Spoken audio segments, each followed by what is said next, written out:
Hello and good afternoon. This is Daniel Andras. I am the dietitian here at Doctor for Life on Tanner Road in Greenville. And this is our humble clinic. And today I'm going to be talking about some important nutritional concepts regarding salt, sodium, hypertension, and a few other aspects of cardiovascular disease. So I just want to reiterate the point that we as human beings are made up of a lot of different kinds of minerals. Here you see a display of a multitude, different colors, different densities, different properties, but some of these are very important for our body. Here's another picture.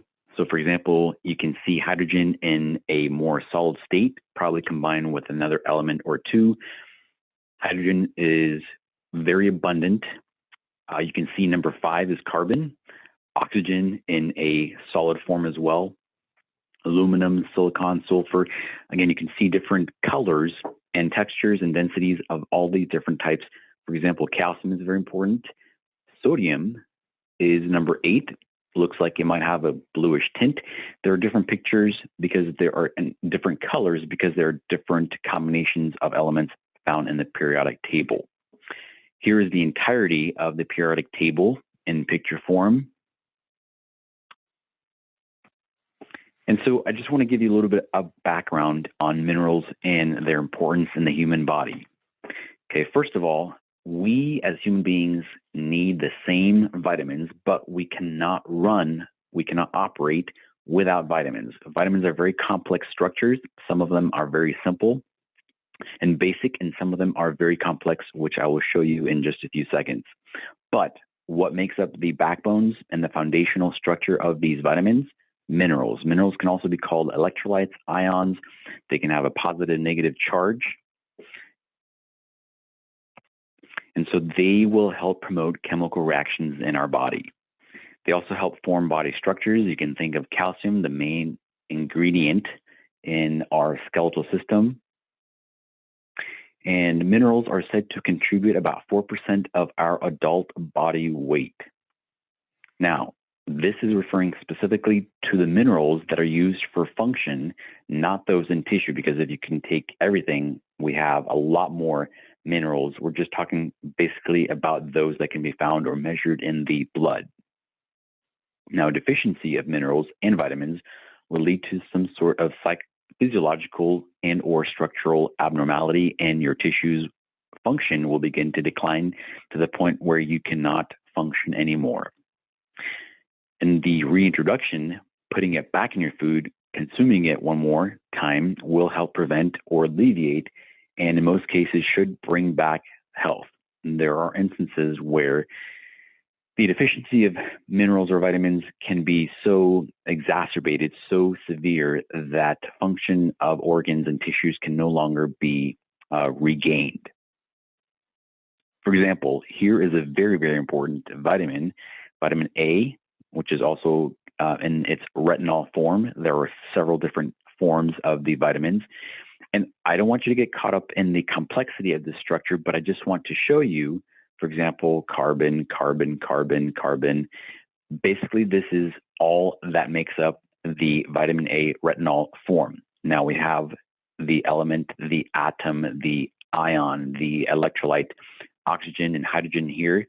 But these are the basic 3 elements from the periodic table that will make vitamin A. If we look at, for example, vitamin D, we start off with a sort of cholesterol backbone, which can be the topic of another discussion down the road. We actually create it in our skin and we get it from our food. But we end up with what's called 1,25-dihydroxy vitamin D3. Again, you see carbon, carbon, hydrogens, carbon, carbons, carbons, and you might see an occasional oxygen in there. Okay, now we have, for example, vitamin K, a little bit more unique in the structure. We have 2 rings, and then we have a little bit more oxygen. And then again, we have carbons and hydrogens. This is what makes us function. Elements and atoms in their most basic components. Here's vitamin E. Again, you see different kinds of rings and structures with a lot of carbons and hydrogens and occasional oxygen in there. What I really want to show you is the complexity of vitamin B12, which is super critical. And I want to show you this because it has different elements. For example, N is for nitrogen.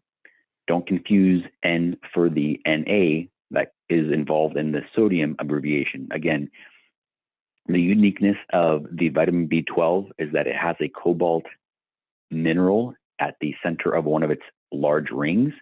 And you can see how much more complex this is in a structure compared to the other vitamins we've seen. Now, in terms of mineral categorization, so we either use and depend on major minerals, and these are vital to health. They're critical. We cannot survive and function without them. We need them in amounts greater than about 100 milligrams per day, which amounts to about 1/50th of a teaspoon. These major minerals are calcium, phosphorus, magnesium, sulfur, sodium, potassium, and chloride. And then we have the reliance on the trace minerals, which we need in small amounts, but still are very crucial to our body's function. And some examples of trace minerals will include iron, zinc, copper. I is for iodine or iodide, selenium. And then we have others like molybdenum, fluoride, manganese, and then chromium, which we won't discuss in this PowerPoint presentation, but I just want to give you kind of a distinction between the major and the minor or trace minerals. And here again is a picture form and showing you in graph form the grams in the human body. So for example, calcium, we need quite a lot per day, phosphorus, potassium, sulfur, sodium, chloride, and then we move over to the trace minerals. In terms of their absorption, we get a lot of our vitamins and minerals and nutrients from food, hopefully the right kind of food, healthy food, wholesome food. And the minerals are plenty in fruits, vegetables, and even meats. But you have to consider that there are several factors that will affect their absorption and their bioavailability, which means the rate at which they can be absorbed, low or high. And some of these factors that are going to affect the absorption and bioavailability are going to include the age. Are you a young child? Are you an older person? Gender, male or female, genetic variables, nutritional status, and the other components in your diet. And something to not lose track of, to not forget, are non-mineral fiber components. And these are going to be called either phytic acid or phytates, or oxalic acid or oxalates.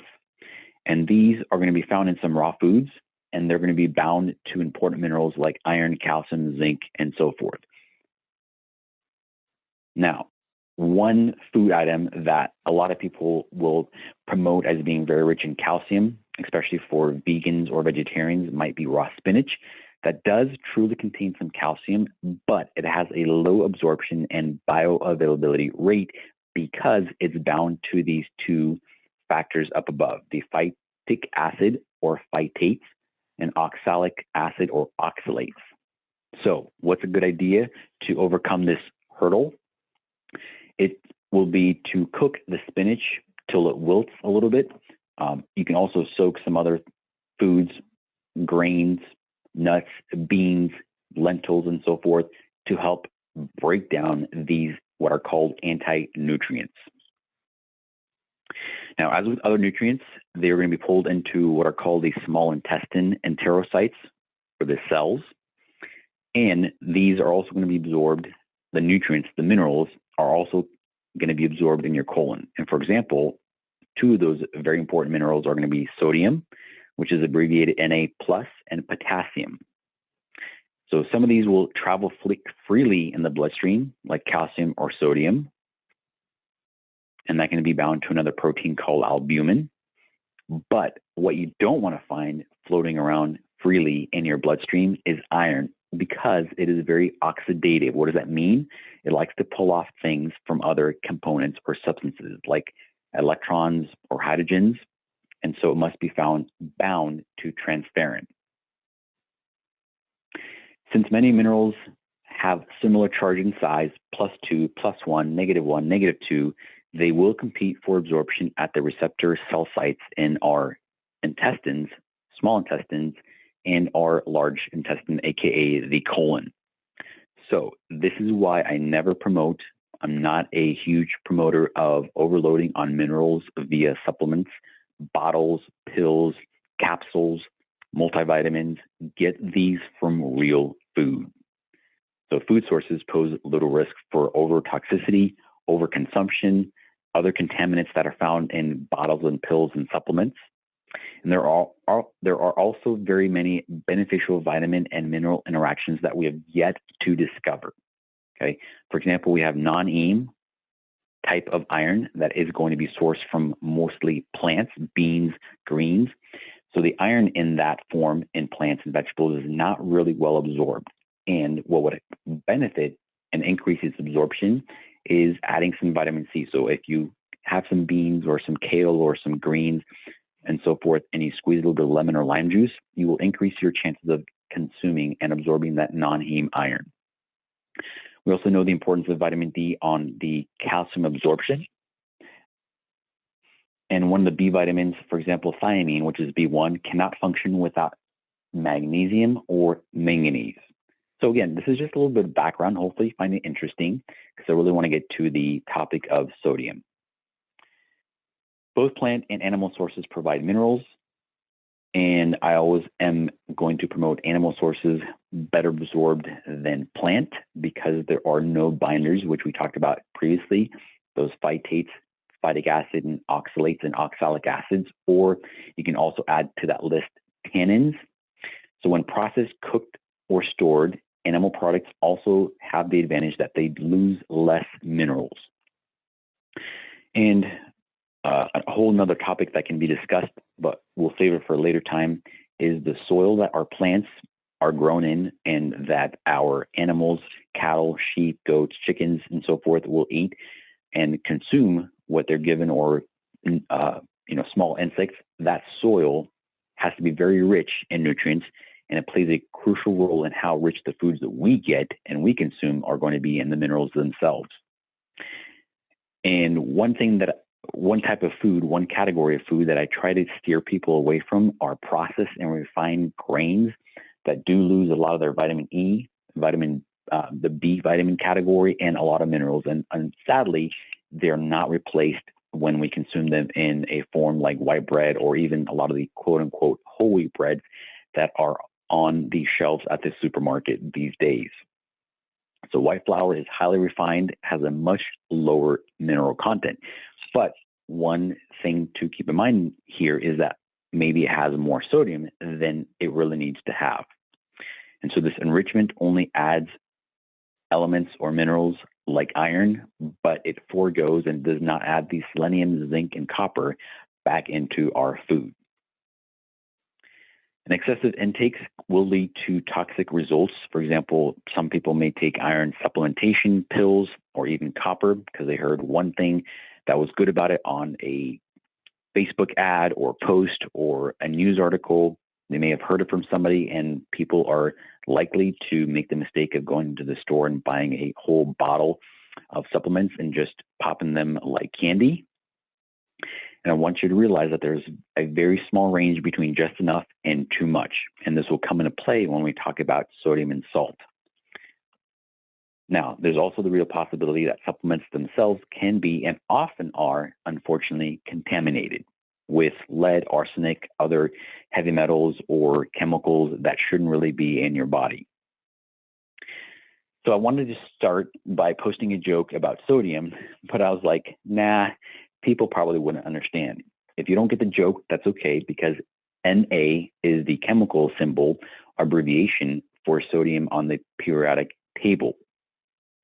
This is one picture that I found that is supposed to be sodium. It is highly flammable. If you throw some of it in fire, it has really nice, beautiful sparkles, as I evidenced, or as I saw in a scientific experiment in my elementary days at school. On the periodic table, Sodium is going to be in the column number 1, third row down. And so it has its elemental number, its abbreviation, its name, and its density. So salt, if we take a look at salt, for example, a sample of it would contain about 40% sodium and 60% chloride by weight. What does that mean? It means that chloride is going to be heavier than sodium.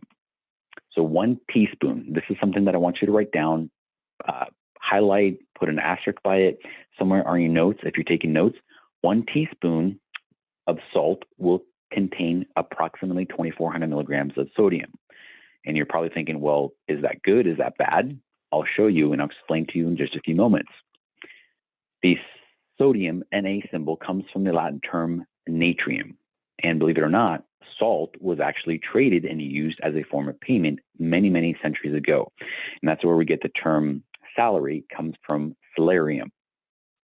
And it was widely used and is still used as a preserving agent now and then, especially when people went on long voyages. They didn't have refrigerators to keep things cold.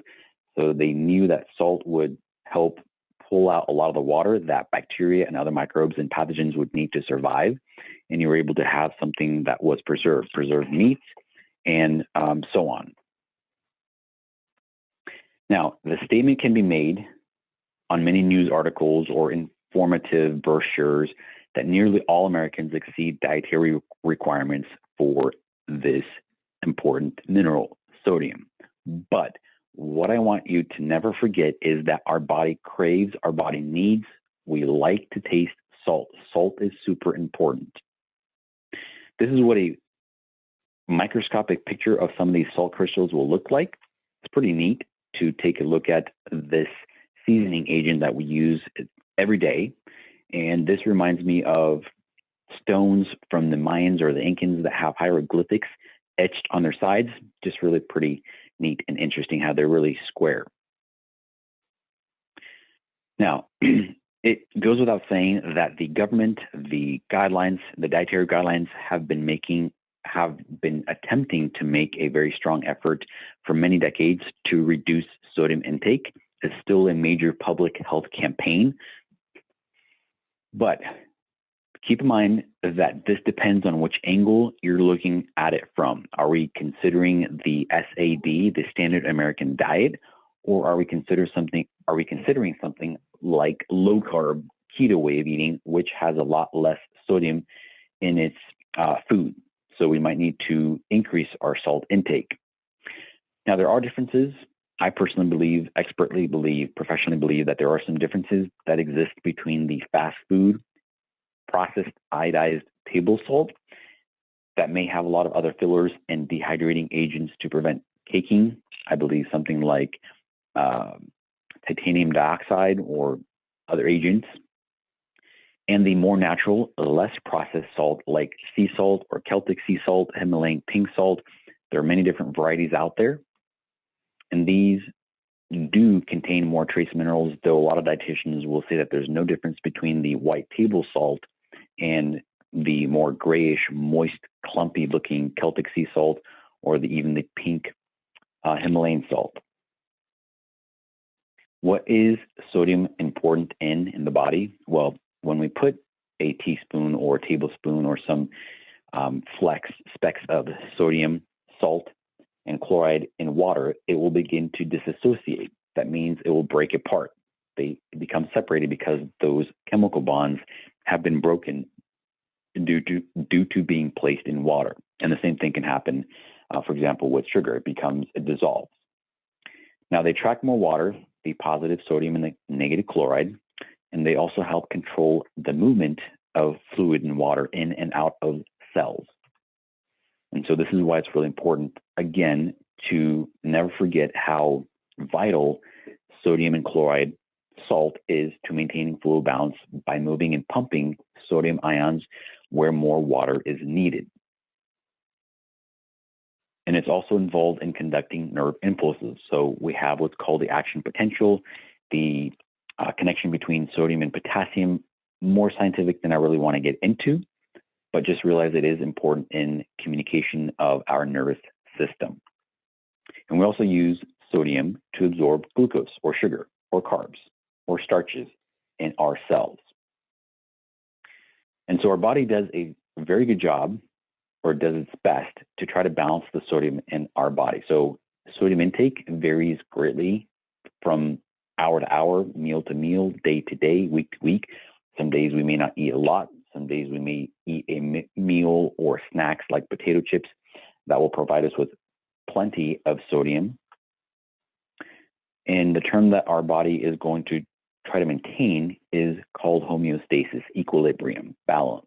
So it tries to regulate the sodium very tightly. If a person has low blood pressure or low sodium levels, the kidneys will be enacted upon by hormones from the pituitary, the adrenal glands, and so forth to try to pull this sodium back in order to maintain that balance. So why might a person have low blood pressure or low sodium levels? Because they may be completely avoiding. I cannot tell you how many times I've spoken with clients before that have said, I don't use any salt at all. And that's a little dangerous. Okay, so a person, again, might have low sodium intake. They may perspire and sweat quite a lot, especially in the dry or even moist, humid heat of South Carolina.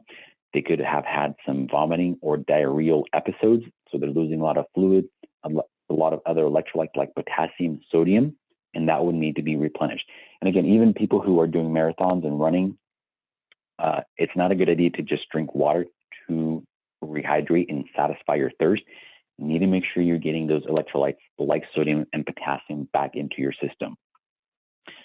A deficiency, low sodium levels can lead to muscle cramps, nausea, more vomiting, dizziness, shock, and even coma. So you can hopefully appreciate how important sodium is to keep you out of that dangerous situation. Now, kidneys are very efficient at conserving sodium under low sodium conditions. And I've already spoken to the fact that athletes and marathon runners should consume that sodium when drinking water because they don't want to run into a condition that's called hyponatremia. That's where you're overhydrating and you're diluting the quote unquote stuff, the things, the solutes in your bloodstream. How do you make sure you get enough sodium? Well, in the United States, that shouldn't really be a problem because we're eating plenty of food that's processed, refined, and full of sodium and a lot of other elements and minerals. So 3/4 of the sodium that's consumed is added, just like those added sugars and carbohydrates to our food. And this takes place in food manufacturing facilities, restaurants that add higher amounts. They want to make you thirsty. They want to increase the flavor profile of the food. And so more processed foods are likely to have higher sodium intakes.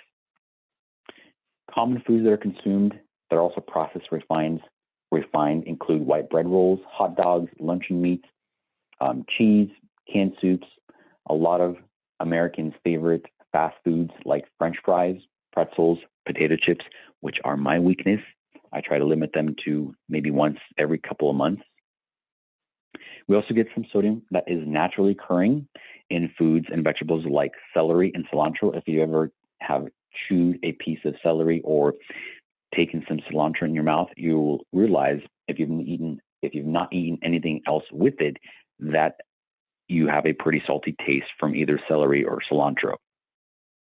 So a better idea to make sure, according to the Dietary Guidelines, is to not get too much sodium, is to cook at home, to control the sodium addition and consumption. But consuming more sodium than the Dietary Guidelines are actually recommending may not be actually that harmful. What are the recommendations? So, according to the U.S. Dietary Guidelines, the A&D, American Academy of Nutrition and Dietetics, and other agencies, they say that an adequate intake for humans is about 1,500 milligrams or 1.5 grams. And the upper limit, what people shouldn't be consuming more of, is about 2,300 milligrams of just sodium. Remember, I said 1 teaspoon of salt contains about 2,400 milligrams. So that is your upper limit according to the current recommendations. Now, here's where it gets a little bit nebulous, confusing. There's a lot of controversy. The upper limit has been questionable for some time. People, dietitians, doctors, physicians, lay people are trying to become more interested in their health. And so they're trying to read, they're trying to question, is this recommendation for this nutrient or this food and so forth good for me, or does it need to be changed? And I did a huge project on sodium consumption years ago in my dietetic internship, and I have a handout that can be readily accessed if anyone wants to take a look at that.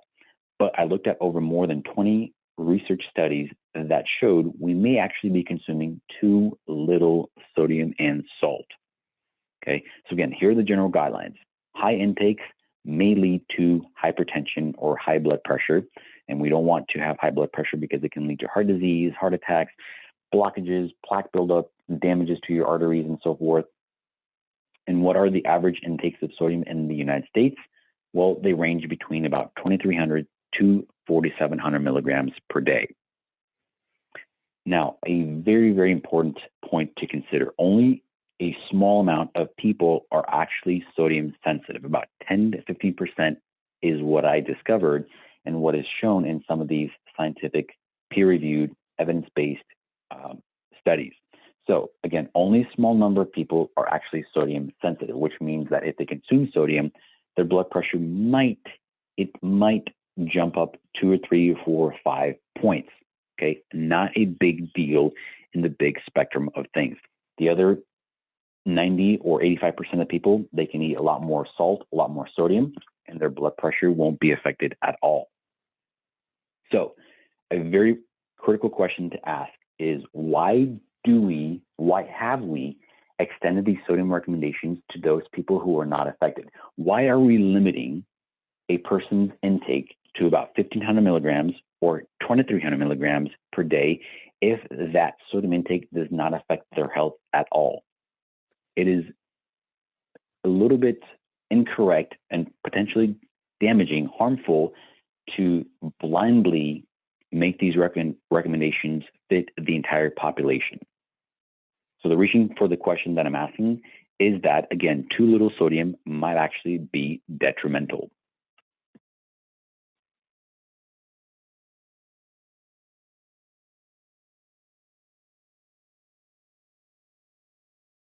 Nowadays, people are smoking, people are gaining a lot of weight, they're becoming diabetic, they have a lot of inflammation due to medications they've been taking. Sugar from too much consumption of carbohydrates also leads to inflammation. It's a very complex way. Don't have enough time to really explain how that goes.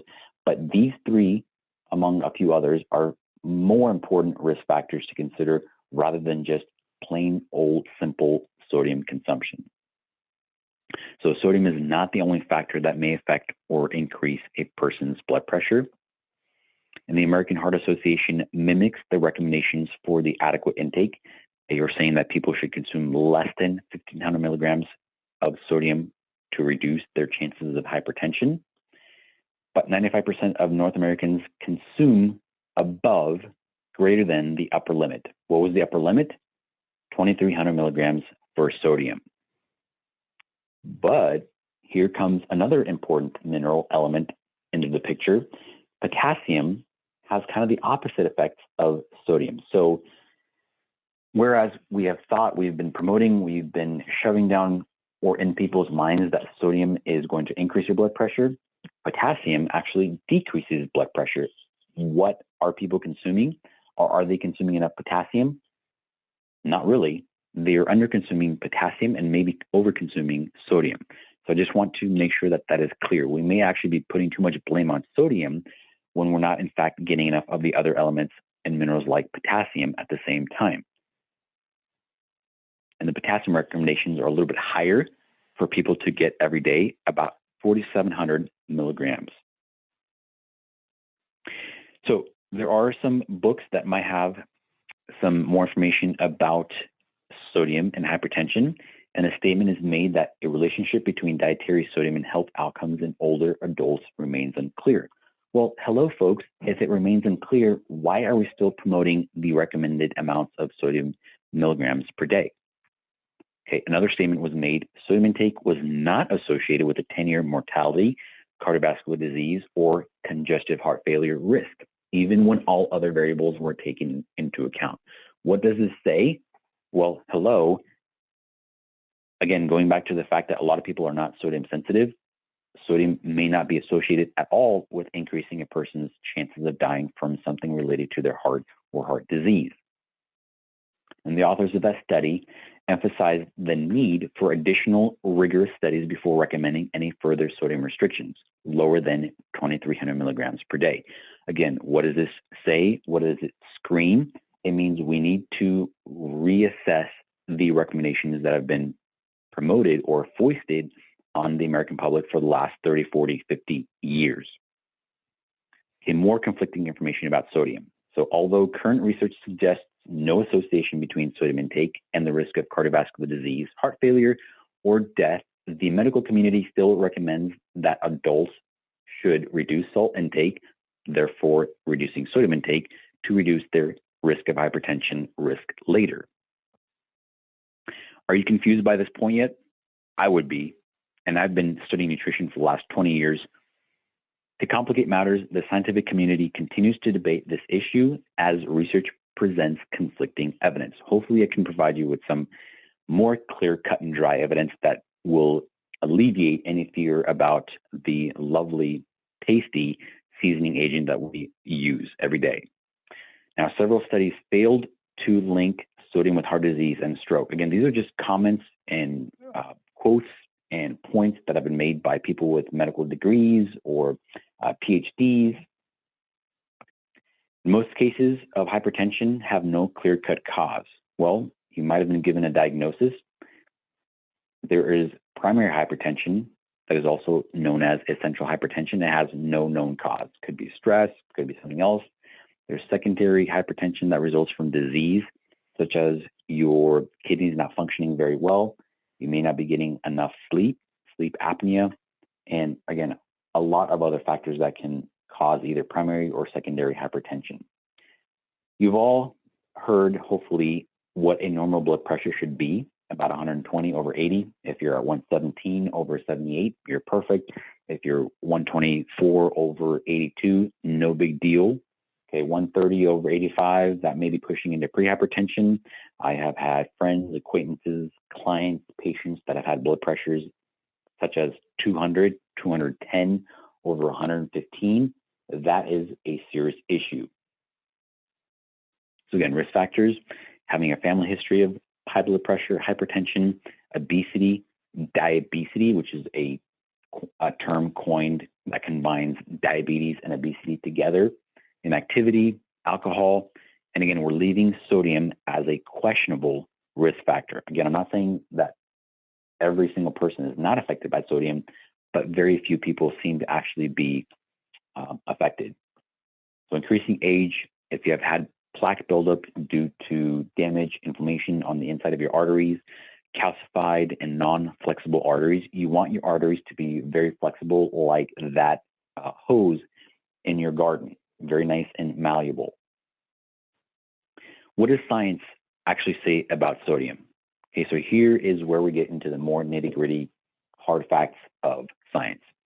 So the average intake of sodium worldwide, believe it or not, is about 3.6 grams per day. That ranges anywhere from the lower end, 2.5 grams to about 6 grams a day of sodium. What was the recommendation for Americans to consume? About 1,500 milligrams per day, and no more than 2,300 milligrams per day on the upper limit. So even the highest amount that's recommended by the Dietary Guidelines in the United States is lower than what people are actually consuming throughout the world. Are they suffering some of the same symptoms and cardiovascular disease that we are in America? Not exactly. So reduction of sodium needed to reduce blood pressure also has adverse physiological consequences. In simple terms, not getting enough sodium, when I hear people say that they're not using any salt in their cooking or when they go out to eat, is worrisome for myself. And so I want to show you a J or U-shaped curve graph that really highlights the association of sodium to health outcomes with those optimal ranges for the best health to be found between consuming 2.5 to 6 grams per day. Okay, here's an actual original article. I took a screenshot. The title was Urinary Sodium and Potassium Excretion, Mortality, and Cardiovascular Events. In the study in which sodium intake was estimated on the basis of measured urinary excretion, so they will measure how much you're consuming based on how much you're excreting via your urine. An estimated sodium intake between 3 grams per day and 6 grams per day was associated with a lower risk of death and cardiovascular events than was either a higher or lower estimated level of intake. Again, folks, if we're consuming too little, like the 1,500 milligrams or 2,300 milligrams per day, this is where you're actually harming yourself. Okay. Again, you can go up to about 6 grams. I've read and heard other scientific articles, books, PhDs, MDs, stating that they found people consuming 7 grams, 8 grams. But I am not telling you to go home and unload on the salt and open that salt shaker all the way. Okay, here's the J-shaped curve or U-shaped, however you want to look at it. So we have on the left-hand side, and I want to simplify this as much as possible. There's a relative hazard ratio. Basically, how much are we at risk for doing some sort of damage to our body? It goes up with the lesser amount of sodium, and we find that the lowest relative hazard ratio is about right here, between 100, 150, 200 millimoles of sodium, urinary sodium excreted. You don't have to memorize the numbers. You don't have to do the scientific conversions unless you want to, but the science has already been translated for you. Just realize between 3 to 6 grams of sodium per day is where the lowest relative hazard ratio risk is going to be found. And again, as we increase the sodium, that's also when we're doing some damage. So this is the sweet spot. Here's another look at it. So study contradicts guidelines that promoted low salt intake. An August 2014 study in the New England Journal of Medicine, which is a pretty prestigious nutrition journal, found that low salt intake, such as here we go, the 1.5 grams per day that the American Heart Association has been recommending, was linked to increased odds of a major heart event or death. What does that mean? Again, consuming less than 1,500 milligrams per day actually puts you at risk for some sort of cardiovascular incident. The risk even surpassed that of people who consumed more than 6 grams per day. So it was more unhealthy to eat less than 1.5 grams of sodium per day than it was to eat 6 grams of sodium per day. Okay. Again, it was more unhealthy to eat less than 1.5 grams of sodium per day than it was to eat 6 grams per day. And this this is more of a pronounced U-shaped curve compared to the previous slide. But the 3.3 to 6 grams per day, this was associated with the lowest odds ratio of harm.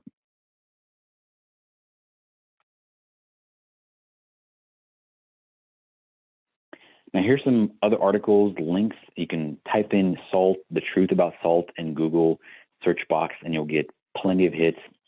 This is something that I read a long time ago, Spotlight on Sodium, How Much is Too Much and How Little is Too Little. Here's another great book. The cool thing about this is a colleague of mine, a graduate colleague that I went to school with, she actually interviewed the author, Dr. James D. Nicolantonio, and I love the picture that he used for his book cover. It was, one of those bottles from the prescription medication, and it's showing salt here, and he's saying why the experts got it wrong and how eating more might save your life. Here's another book by Dr. David Brownstein, and Salt Your Way to Health is the title of his book. See how adding the right kind of salt to your diet can help with a lot of health disorders and conditions. And I like this quote that was supposedly said by Karen Blixen: the cure for anything is salt water, sweat, tears, or the sea. You may have heard of people being sent to the sea, the ocean, to inhale the mist that contains some of that salt and chloride off of the ocean. They went to these sanitariums. Tears, you lost your boyfriend, girlfriend, you cry it out, and then sweat. So sauna, jogging, losing some of the water with sweat and toxins and salt might not be a bad idea for your overall health. A little bit more about the sodium and hypertension connection. Okay, I want to recap, summarize what I've said thus far. Americans have been for a long time, about the late 1970s, 1977, when those dietary guidelines came out from the George McGovern committee, were told that eating salt will lead to blood pressure, increased hypertension, which will lead to increased risk of heart attacks, which will lead to death, and so forth. That's what Americans were scared with. Now, we were also told to reduce and avoid salt at all costs. Maybe that's a little bit of an exaggeration. We were also told to avoid fat at all costs. That is not really an exaggeration, because fat has been demonized, been put down, been trodden down, been punched, been beaten, but fat is also very good for us. So that can be the topic of another discussion. And the question remains, what is still the number one U.S. killer in the United States? Well, you probably guessed it, cardiovascular and heart disease. Okay, so what I'm trying to convey with this PowerPoint presentation is that I'm not telling anyone to go and eat tablespoons of salt every day. Salt and sodium is important. So one thing that I may have forgotten to mention is we need salt for electrical impulses and conducting electricity and communication. The chloride aspect, the chloride part, is something that we need for our hydrochloric acid in our stomach. So that's where it plays a key role. I like to suggest that everyone try to use the best quality salt as possible. The pink Himalayan salt, the Celtic sea salt. Eat less processed, refined carbohydrate foods as much as possible. Maybe add spices, herbs, and even squeeze some lemon juice to increase the sensation of saltiness in your food. That's a really great cooking tip. And then seaweed is also very salty, and the benefit to consuming seaweed is that it's very rich in iodine, which is great for your thyroid gland. So the current recommendations may actually be harmful to blindly apply to everyone. Again, 85 to 90% of the population is not sodium sensitive, so they don't really need to reduce their sodium intake to 1,500 milligrams per day or less, because it could actually do them more harm than good. And we might have to wait a little while for these recommendations to take root, for people to become more aware, more educated. And if hypertension is present, I would definitely say consider reducing stress, target some weight loss, and lower carbs. Those are three main factors, not the only ones that may affect and help reduce a person's blood pressure. And don't forget about the important mineral potassium that we could also increase, so we can get some good potassium from salmon, from avocados, from coconut water, if you like that, which does have some carbohydrates and sugar. That may also help reduce our blood pressure and hypertension overall. What's the connection between carbs and insulin that may play a role in affecting blood pressure and hypertension? Well, here we go. So there are many books and articles that I've read that have now begun to look at the fact that carbs might be, in fact, more of the cause for blood pressure and hypertension than actually salt. Okay, so what happens is carbs cause your pancreas to release insulin, the hormone that's responsible for decreasing your blood sugar by telling your cells to soak up the sugar. That insulin actually leads to more sodium retention. And so if we have more sodium retained in our body, that's also going to pull more water back into our system from our kidneys. And so that may be the bigger factor in increases in blood pressure and hypertension. The carbs that people are continually eating day to day, that triggers insulin. And with this aspect, you also have to consider insulin resistance, prediabetes, diabetes, obesity. It's all related. Okay, so again, what's the solution? Cut out the processed and refined carbs as much as possible. Even potatoes, even rice, quinoa for the time being. Here's a screenshot I took from a book among my reading, and I like to read this paragraph. Researchers first reported disproportionately high blood insulin concentrations in hypertensive patients more than 50 years ago. So this is not new information. Since then, multiple studies, such as the European Group Study of Insulin Resistance, have confirmed this relationship. High and rising insulin levels double the risk of developing hypertension in those who previously had normal blood pressure. A complete review of all available studies estimate that hyperinsulinemia, which basically means you're having too much insulin flowing through your veins because we have had too many carbohydrates flowing through our veins, that actually increases the risk of hypertension by 63%. That's pretty big, I would say. And insulin increases blood pressure through multiple mechanisms. It increases the cardiac output, and a whole another set of reasons that I just didn't have time to really include in this PowerPoint presentation for you. Okay, here's another statement from a group in front of mine: insulin and sodium. Insulin hormone levels have a big influence on the sodium levels. We know that sodium is an essential nutrient and electrolyte with a mild electrical charge. It plays a role in all those things we've already mentioned, but higher levels of insulin cause the kidneys to retain more sodium. Embarking on a lower carb keto diet actually causes less insulin to be released. If you have less insulin, you have less sodium being retained and therefore less water, therefore less or lower blood pressure. How does that happen though? The optimal amount to obtain of sodium is about 5 grams per day. Again, remember, worldwide, we're seeing consumption of 3 to 6 grams of sodium per day.